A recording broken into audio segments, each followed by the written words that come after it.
Buen día. El día de hoy estaremos viendo la literatura medieval y en esta reunión estaremos observando las siguientes características. Las características de literatura medieval: literatura religiosa y prosa, lírica, prosa y teatro. Esto lo estaremos viendo a continuación. Mi nombre es Kevin Alessandro Lemus Gudiel y me tocó literatura medieval. Ay, Surgimiento del feudalismo. Tras la caída del imperio, las religiones, especialmente la católica, se reconfiguró. Se estableció un nuevo sistema económico llamado feudalismo, que paralizó la sociedad. La riqueza se concentró en la posesión de tierra, asociados a fortalezas o abadías, estableciendo relaciones a poder donde el señor feudal defendía el territorio y los habitantes libres de dedicación a trabajos agrícolas. Estructura social de tres estamentos. S- Clero, primer orden, al servicio de Dios, encargado de guiar a los fieles para la salvación. Nobleza, segundo orden, conformado por guerreros encargados de proteger la comunidad y mantener la paz. Pueblo, último orden, trabajadores, artesanos y campesinos encargados de trabajar la tierra y producir para sostener a los dos estamentos superiores. Gracias. mi nombre es Wilmer Crisóstomo. El cristianismo y épica. El cristianismo fue la base de las lemas y los valores transmitidos. La épica, por su parte, narraba hazañas heroicas y bélicas que buscaba exaltar el honor, la lealtad y la fe. Estas historias fortalecían el sentido de la pertenencia y unidad dentro de la sociedad. Oralidad. La mayor de los textos eran transmitidos de forma oral, ya que gran parte de la población no sabía leer ni escribir. Los juglares y trovadores tenían la función de difundir poemas, canciones e historias, lo que permitía que la literatura llegara a todas las partes sin importar el nivel educativo. No. Temas recurrentes. Los temas más frecuentes fueron las prosas de los señores feudales, las guerras como las cruzadas y los textos religiosos dedicados a la Virgen o a las celebraciones como la Navidad. A través de ellos se buscaron no solo entretener, sino también transmitir valores morales y religiosos. Finalidad didáctica. Uno de los principales objetivos de los autores medievales era enseñar las obras transmitidas, normas de conducta y valores cristianos. Por eso la literatura tenía un carácter didáctico, funcionando como la guía para el comportamiento en la vida diaria. Anonimato. Muchos textos de esta época no tenían autor conocido, porque lo importante era el mensaje, no la fama del escritor. Este anonimato reflejaba la idea de lo que la literatura servía, el bien común y no el castigo individual. La conclusión. En conclusión, la literatura medieval refleja una de la época donde la fe, la guerra y la enseñanza moral marcaron profundamente las obras. Gracias a estas características, hoy podemos comprender mejor la mentalidad y la Edad Media y su visión del mundo. Gracias. Buenas tardes, mi nombre es María María y hoy les vengo a hablar sobre la literatura religiosa y profana. En la filosofía y la teología ocuparon los intereses de los religiosos, especialmente de los monjes del año 1000, cuando llegaron desde el oriente a los textos que estaban pensando clásicos como Platón y Aristóteles.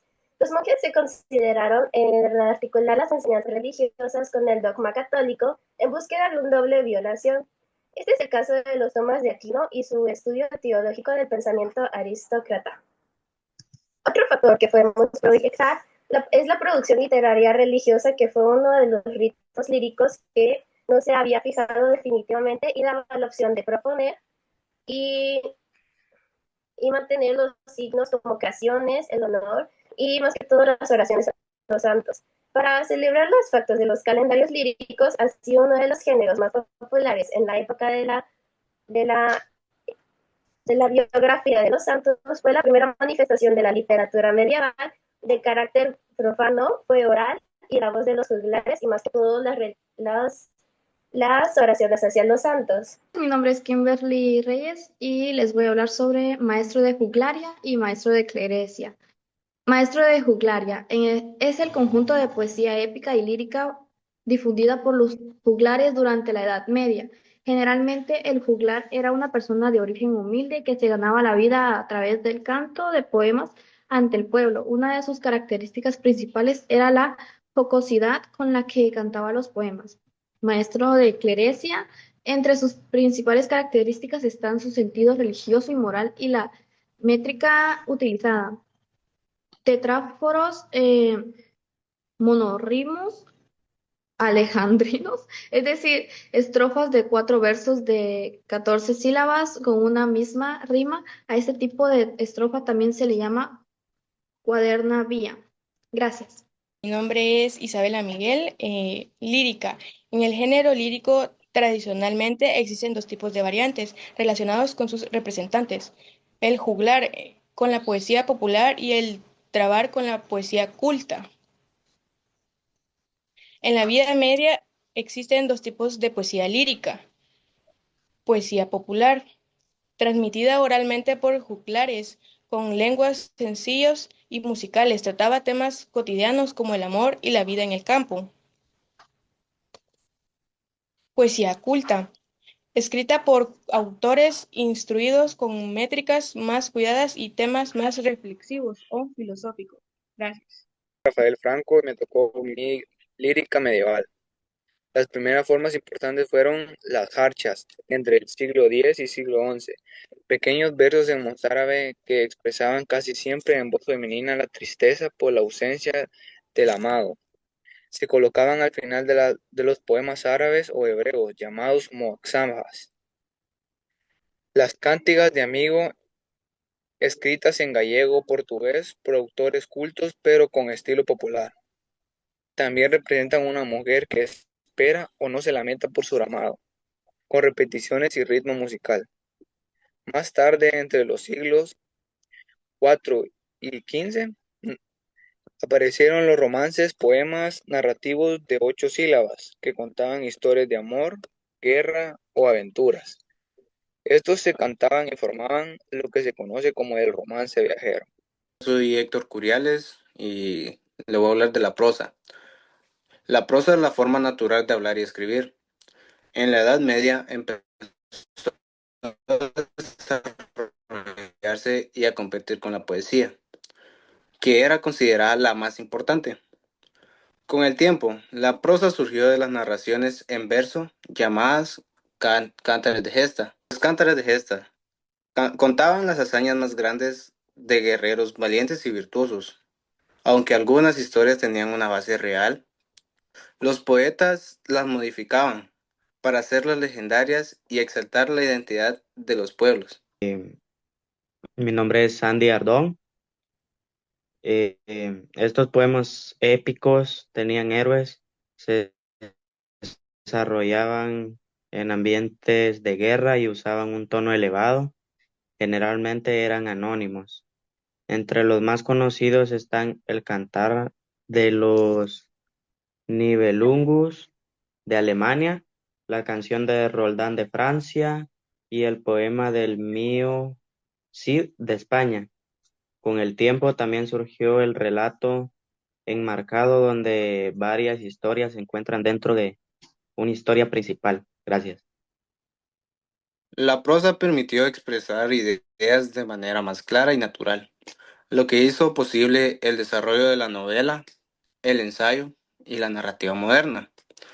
Gracias a ella, la literatura dejó de centrarse solo en la poesía y se abrió a nuevos temas y estilos. Gracias. Mi nombre es Brandon Carpio. Estaba el teatro religioso, el cual se enseñaba en las iglesias y tenía como labor enseñar los principios cristianos. También los personajes no eran personas reales, sino que interpretaban virtudes o defectos como era la fe, la humildad o los pecados. En cambio, el teatro profano, este se realizaba en plazas y trataba sobre la vida cotidiana, aunque muchas veces también contenía algo de religión. Un ejemplo muy conocido sería El auto de los Reyes Magos, una obra española del siglo XII, la cual muestra cómo los Reyes Magos fueron a adorar al niño Jesús.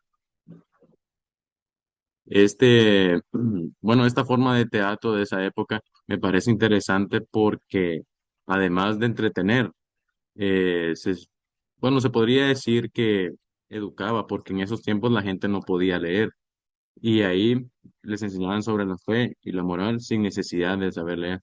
Gracias.